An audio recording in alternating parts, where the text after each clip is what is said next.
Good morning. Welcome to Randy's Corner. I'm your host, Randy Clark, and this is a new show that we have on WIL TV 47 on Tuesday mornings. And thank you for joining in. And if you happen to miss a show or you just want to recap on it, you can always go to WIL YouTube TV 47 and you can see it again. And today we got a special guest. I'm so happy she's here. Dr. Michele Eller. She is the superintendent of the Sylacauga City School Systems. Good morning. Good morning. Happy Valentine's Day. Yes, happy Valentine's Day We to got you as well. it's here, isn't it? Yes, it's here. And you look so Valentine-y with all your red. Thank you so much for coming in. Thank you. The last interview we had was it's been over a year ago, right around Christmas time. And could you tell us about some of the things that you are most proud of that's happened in the last year? I would have to say the first and foremost would be the increase we've seen in student achievement. Great. And we've seen that across the board, kindergarten through 12th grade. Okay. And that's been exciting to see. The supports we've put in place, the procedures we've put in place are all working. Okay. And that's exciting to see. Right. And with that, we've seen an increase in attendance. We know that students need to be at school in order for us to educate them. Right. And so each of our schools have put a lot of emphasis on being at school every day and making every day meaningful for them to be there. And those efforts obviously are working. And then we've seen some decrease in student discipline. I think that's with the additional supports that we've put in place for students. Okay. Including, mental health supports. We've got an additional counselor at the middle school. We've got a full-time career coach at the high school. So there's several things in place that are really projecting students in a positive manner. Okay. We're the last interview we had, which like I said over a year ago, things was different then, wasn't it? Yes. Now we're kind of getting back to the norm.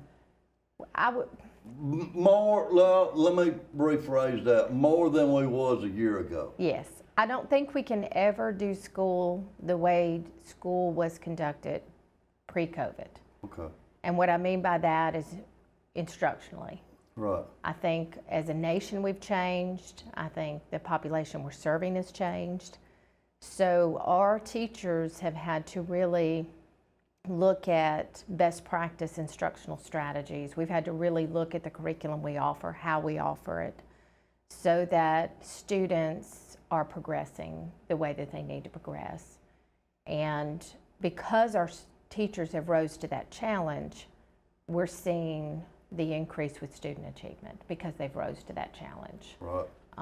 But yes, as far as normal can be, all of our activities are in place, from sports to events to concerts. So all of that basically is still life as normal. Right. But what we're doing in the classroom has had to shift and change. Right. Well, that's understandable. Yeah. We still got some of the e-learning. Yes, we still have sprinkled the e-learning days throughout the school year.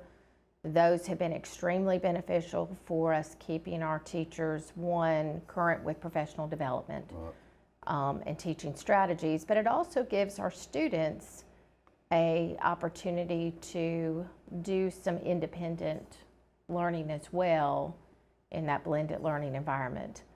And those have been extremely beneficial. The lessons have been, very well written. The students have been extremely receptive to the lessons. I think they like having that little break. Right. And being able to be kind of the master of their own learning for that day. So those have been successful, and we'll continue that practice on. We might say that you can't push them too much, maybe. It's good to get a break every now and then, isn't it? Yes. I mean, it's it's good for the teachers, it's good for the students, it's good all around. Well, and what we found, it was such an adjustment too, from going from school every other day or school at home full-time to being completely in straight rows at school all day long, every day. And that's what I mean by we've had to figure out a way to do school a little differently. Right. You know, this is I hope you can help me out with this question. You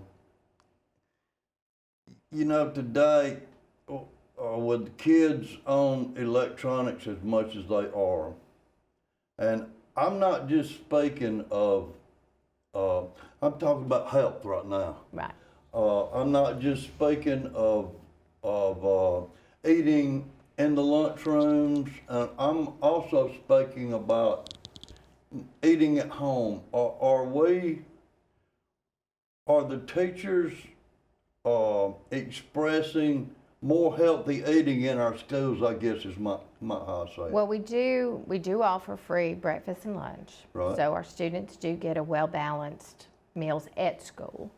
And then there is diet and healthy eating that is included in the physical education curriculum and standards that the students get elementary and middle. And then every student has to take in high school a health education course. Okay. And that course is centered around really healthy eating Right. and having a healthy lifestyle. That's good. Yes. That's good, because I've noticed some of the bigger schools in the bigger cities that they seem to have gone to vending machines, you know, and that can't be healthy. I mean, I just. Yeah.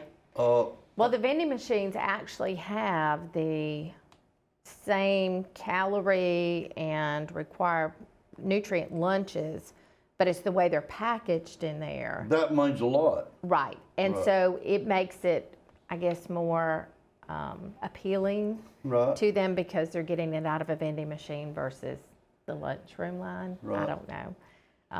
But Well, you know, when I think of vending machines, I'm thinking of tater chips and candy Yes. bars, but not so much in the schools. correct. It still has to go through all the same guidelines Right. that child nutrition has. Right. Yes. That's a good thing. Yes. Yes. Because we want to be healthy. Correct. And all of our sports programs, you know, all of our coaches emphasize, you know, diet and health for their players as well as is relevant to each sport. Right. You know, And we have a lot of athletes. yes, we have a lot of athletes. And I love all of our sporting events. And speaking of sporting events, we need support from the community to every sporting event we've got. Yes, we do. Get out and go to a ball game. Yes. Come watch. Yes. We've always got something going on. We have Soccer, every football, sport. Yes. baseball. I mean, we can sit here and just name them forever. But Yes. come out and support your schools. And that little bit of money that you pay to get in the game goes a long ways towards education, doesn't it? We would love to see each of our sporting events really a family event Right. to right. where the community is there. You know, they've got their children with them, their grandchildren with them. Right. And, you know, they're just enjoying their time. We've got soccer going on. We've got tennis.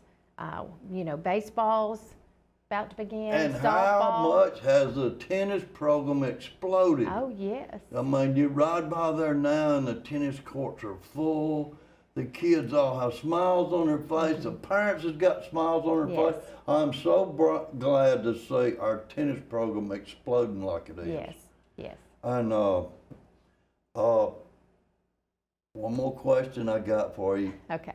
The new hiring of our new football coach, Coach Smelly. Yes. I have not heard, everything I've heard about this guy is great. It's good. He's going to be good for Sylacauga.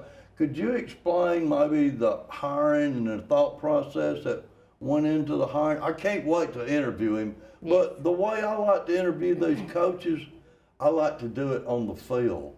That way you can see the players in the Right. background, and they are more comfortable in their own environment. So once football practice starts, I want to get an interview with him. But could you tell us a little bit about how it went on the hiring process? Well, we were very blessed with several really good candidates, which was a blessing. Okay. And so I charged Mr. Rivers and Mr. Wilkinson with forming a committee, and this committee consisted of current Booster Club officer and parent, some key community members, members of the S Club, 2 former football coaches that still reside here in Sylacauga, and we also had our athletic Radio Alabama partnership in there too. Okay.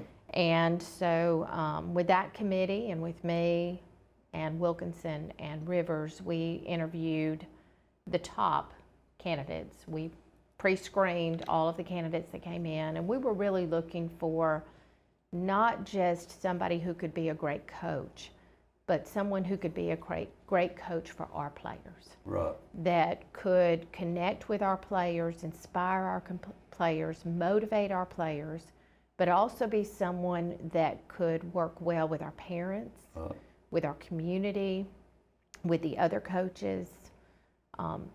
And so in looking at that, that's really how we screened our applicants, is who would have all that fit and who could bring us to the next level. Right. You know, who could take us where we're at and really excel our athletes the way they needed to be pushed.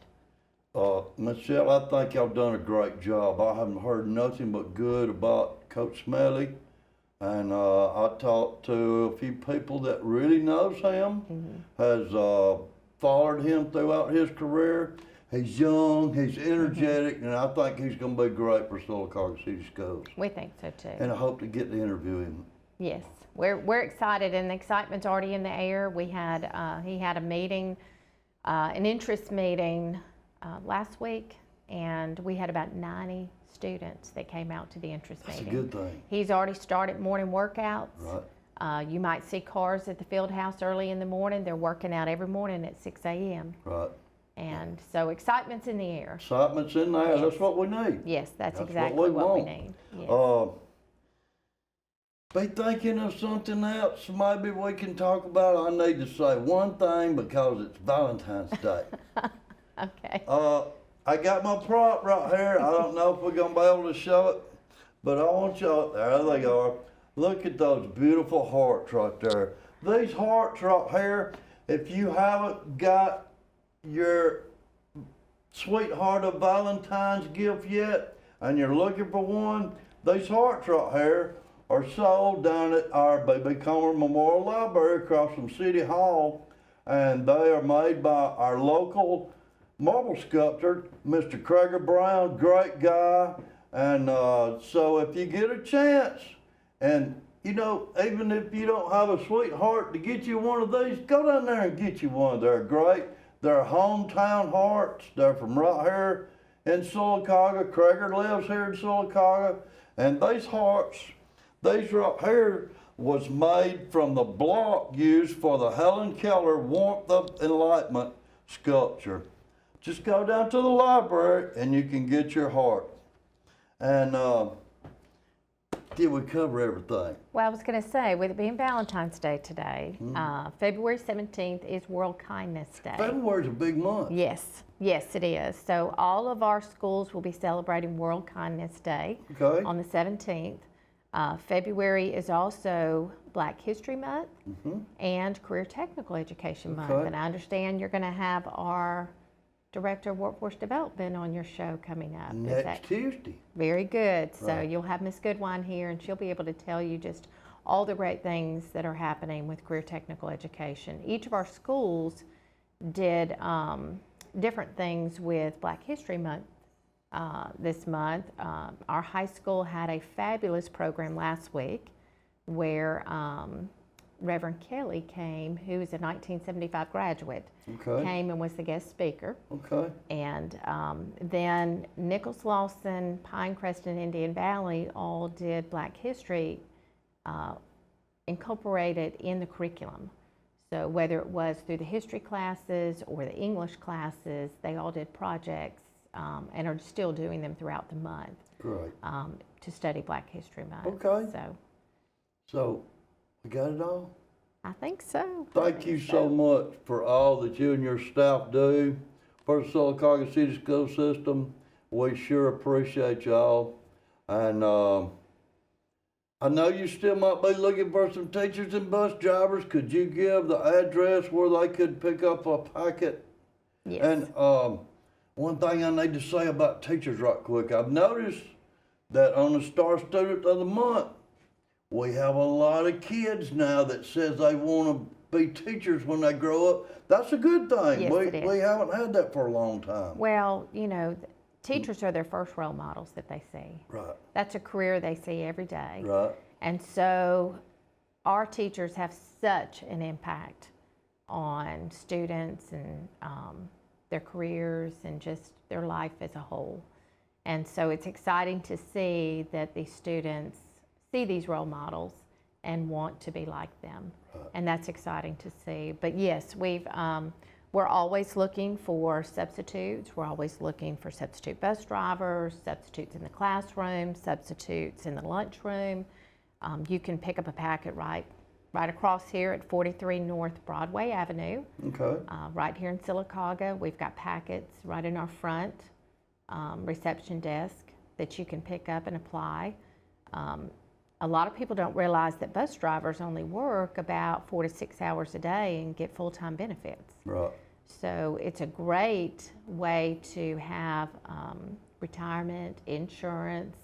If you're self-employed, you know, you can pick up a couple hours, drive a bus, and then go work your other job. Or so we're always looking for individuals, quality individuals that, Right. that want to come be a part of our family. Right. You know, right now, you know, we have the benefit of being fully staffed, which is great. Right.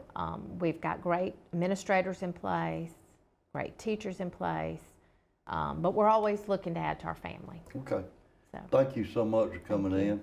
Happy Valentine's Day.